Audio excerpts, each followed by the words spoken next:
السلام عليكم ورحمة الله وبركاته.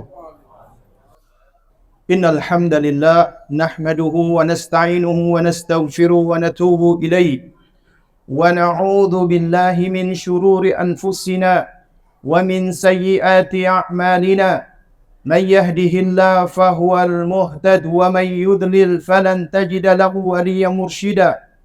أشهد أن لا إله إلا الله وحده لا شريك له وأشهد أن محمدا عبده ورسوله لا نبي بعده. يا أيها الذين آمنوا اتقوا الله حق تقاته ولا تموتن إلا وأنتم مسلمون. يا أيها الناس اتقوا ربكم الذي خلقكم من نفس واحدة وخلق منها زوجها وبث منهما رجالا كثيرا ونساء واتقوا الله الذي تساءلون به والأرحام إن الله كان عليكم رقيبا. يا أيها الذين آمنوا اتقوا الله وقولوا قولا سديدا يصلح لكم أعمالكم ويغفر لكم ذنوبكم ومن يطع الله ورسوله فقد فاز فوزا عظيما. أما بعد. Alhamdulillah, kita memuji dan menyanjung Allah Subhanahu wa taala, yang mana Allah Subhanahu wa taala memberikan kita berbagai macam nikmat, terutama nikmat hidayah, nikmat taufik, nikmat kita masih berada di atas Islam, nikmat di mana Allah Subhanahu wa taala masih mengizinkan kita untuk bisa hadir di salah satu rumah-rumah Allah Subhanahu wa taala ini dalam rangka untuk melaksanakan salat Jum'ah berjamaah. Sidang Jumat yang dimuliakan Allah Subhanahu wa taala, izinkan di kesempatan yang singkat ini, di waktu yang istimewa ini, khatib menyampaikan nasihat terutama untuk diri khatib sendiri dan sidang Jumat sekalian, yang berkaitan dengan tanggung jawab seorang ayah. Karena semua yang hadir di masjid ini adalah para ayah, atau insya Allah bakal menjadi ayah. Dan menjadi ayah adalah salah satu amanat yang Allah Subhanahu wa taala embankan kepada setiap manusia. Dan inilah profesi utama, karena ketika Allah jadikan ada yang berprofesi sebagai dokter, sebagai pilot, sebagai insinyur, ataupun profesi-profesi lainnya, maka sejatinya itu semua adalah profesi yang menopang profesi utama Anda, yaitu sebagai seorang ayah. Yang mana kita memiliki tanggung jawab, karena Allah menjadikan kita sebagai qawwam, sebagai pemimpin, yang mana qawwam itu bermakna lurus, tegak, dan juga berada di atas keistiqomahan. Itulah seorang ayah. Namun ayuhal hadirun sidang Jumat yang dimuliakan Allah Subhanahu wa taala, sungguh sangat miris apabila kita membaca ataupun apabila kita melihat sejumlah fenomena, bahkan realita. Ternyata dikatakan bahwasanya negara kita Indonesia ini menduduki peringkat ketiga sebagai fatherless country atau fatherless nation, negara tidak berayah. Yang dimaksud dengan negara tidak berayah, banyak para ayah, mereka secara biologis adalah ayah bagi anak, tapi ternyata hanya sebagai ayah biologis, namun tidak benar-benar hadir di dalam pendidikan anak-anaknya. Bahkan dikatakan di dalam sebuah survei, lebih dari 60% kaum laki-laki atau para suami beranggapan bahwasanya tugas suami hanyalah untuk bekerja dan mencari nafkah, kemudian mengembankan tanggung jawab pendidikan kepada istrinya. Padahal Allah Subhanahu wa taala berfirman, "Ya ayyuhalladzina amanu qu anfusakum wa ahlikum nara." Wahai orang-orang yang beriman, jagalah diri kalian dan keluarga kalian dari siksa neraka. Ayat ini memang bersifat umum, tapi asal khitab atau asal seruan dari ayat ini adalah bagi para laki-laki yang merupakan pemimpin bagi keluarga. Sidang Jumat yang dimuliakan Allah Subhanahu wa taala, sungguh begitu banyak penelitian-penelitian yang dilakukan apabila seorang ayah memiliki kedekatan, apabila seorang ayah memiliki attachment dan bonding dengan anaknya, dengan keluarganya, maka ini akan membangun karakter anak secara positif. Ini akan menjadikan anak memiliki kepercayaan diri, akan menjadikan anak memiliki kecerdasan mental sosial, dan juga mereka memiliki kecerdasan secara kognisi. Tidak sedikit studi-studi, riset, baik itu yang dilakukan di tanah air ataupun di luar negeri, ya, menunjukkan bahwasanya apabila ayah itu terlibat aktif di dalam pendidikan kepada anaknya, mulai dari semenjak bayinya, maka akan berdampak secara positif terhadap anak-anak mereka di dalam berbagai macam aspek, baik itu aspek bahasa, kognitif, dan juga lainnya. Sidang Jumat yang dimuliakan Allah Subhanahu wa Ta'ala, kita bisa lihat di antara buah ketika anak-anak itu dekat dengan ayahnya. Gambaran-gambaran ini sudah Allah Subhanahu wa Ta'ala contohkan. Allah jadikan sebagai figur-figur di dalam kedekatan ini pada para nabi dan rasul dan juga orang-orang soleh. Apabila Anda perhatikan di dalam Al-Quran, hampir semua yang Allah jadikan figur dan contoh di dalam pendidikan dan pengasuhan anak adalah laki-laki. Kita bisa lihat bagaimana Allah mengabadikan seorang yang bukan nabi dan bukan rasul, namun Allah abadikan nasihat-nasihat pendidikannya yang begitu luar biasa. Beliau adalah Luqman alaihissalam. Kemudian kita bisa perhatikan juga bagaimana seorang anak ketika Allah Subhanahu wa Ta'ala berikan anak ini mimpi, melihat 11 bintang dan bulan semuanya sujud kepada anak tersebut. Kemudian siapa yang dicari? Apakah ibunya? Bukan. Yang dicari adalah ayahnya. Itulah Yusuf alaihissalam. Kemudian juga seorang ayah ketika bermimpi, Allah turunkan wahyu di dalam mimpinya. Allah uji dia untuk menyembelih anaknya. Di dalam kondisi sebagai seorang ayah yang tentunya merasa khawatir dengan anaknya, tapi ini perintah Allah. Maka siapa yang dicari? Yang dicari adalah anaknya langsung.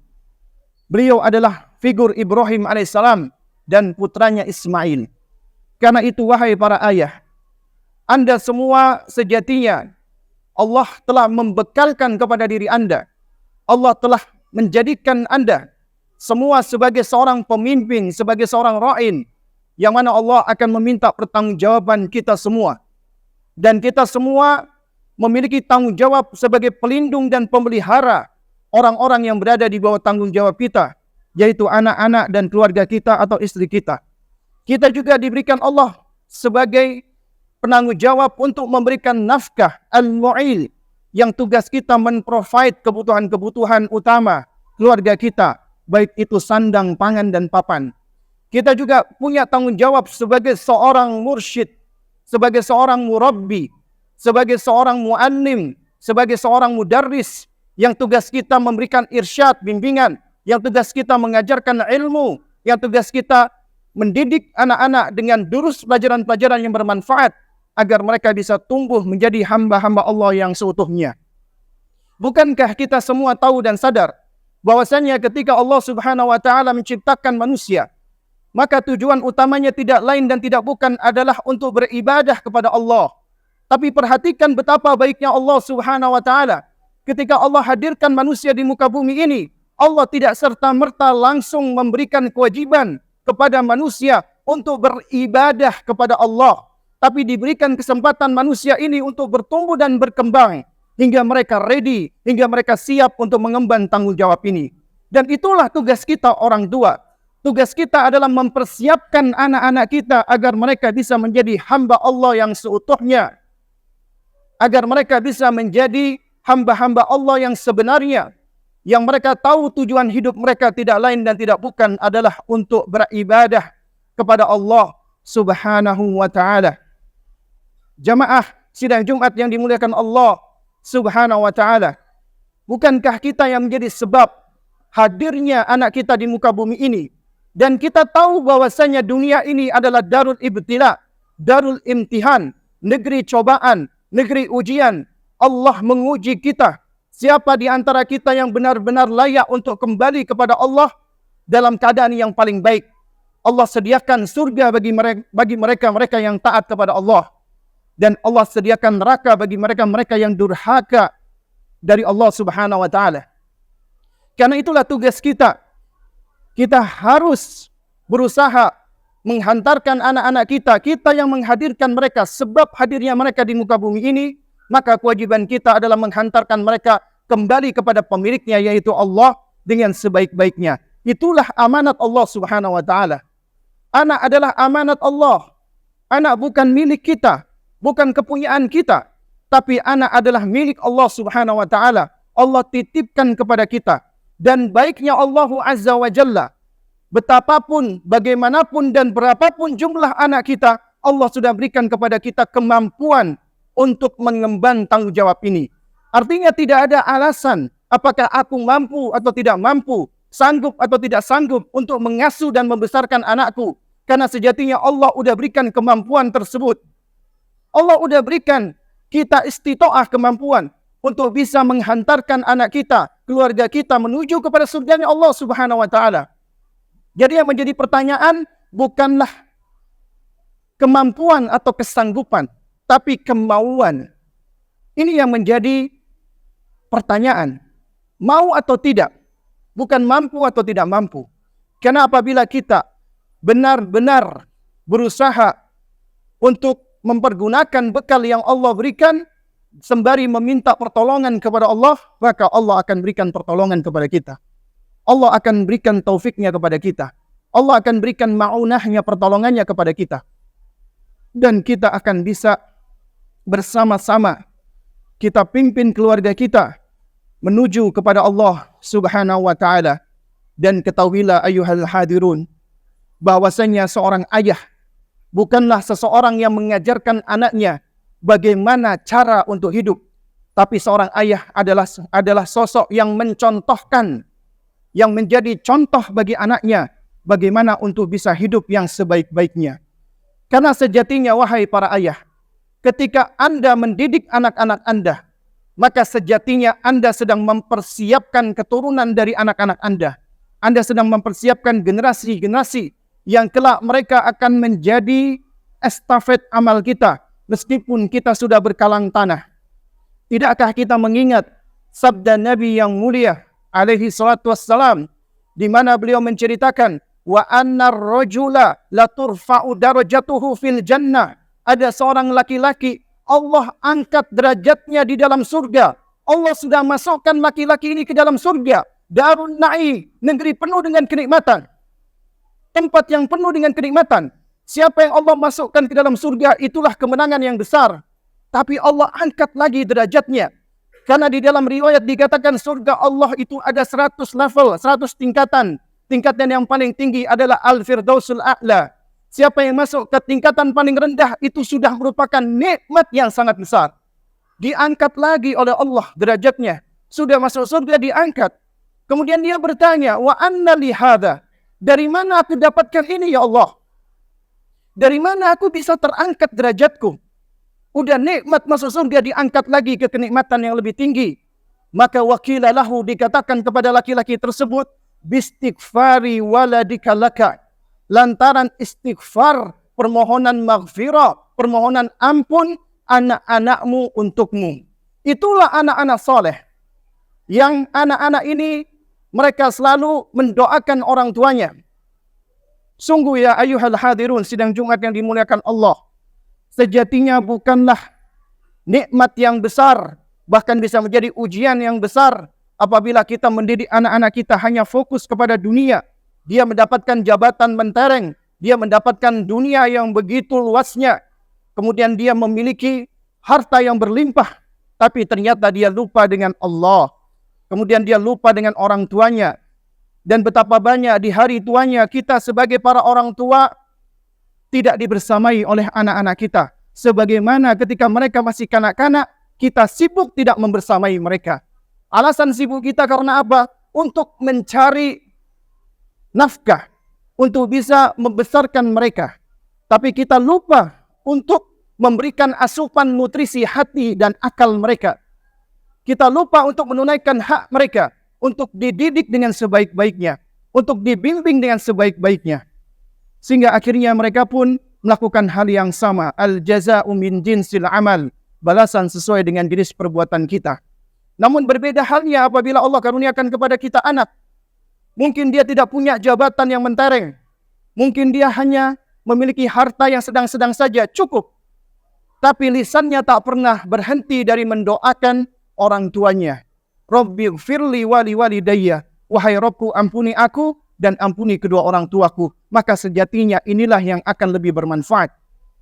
Karena kelak ketika kita sudah berkalang tanah, tidak ada lagi yang akan bisa memberikan manfaat kepada kita kecuali sedekah jariah, kecuali ilmu bermanfaat, terutama ilmu yang kita ajarkan kepada keluarga kita dan anak-anak soleh yang senantiasa mendoakan kita. Oleh karena itu, ini semua akan sulit bisa digapai apabila kita tidak meluangkan waktu membersamai anak-anak kita. Kita tidak hadir di dalam pengasuhan. Kita tidak hadir di dalam pendidikan. Kita sibuk dengan urusan-urusan yang memalingkan kita dari membersamai mereka.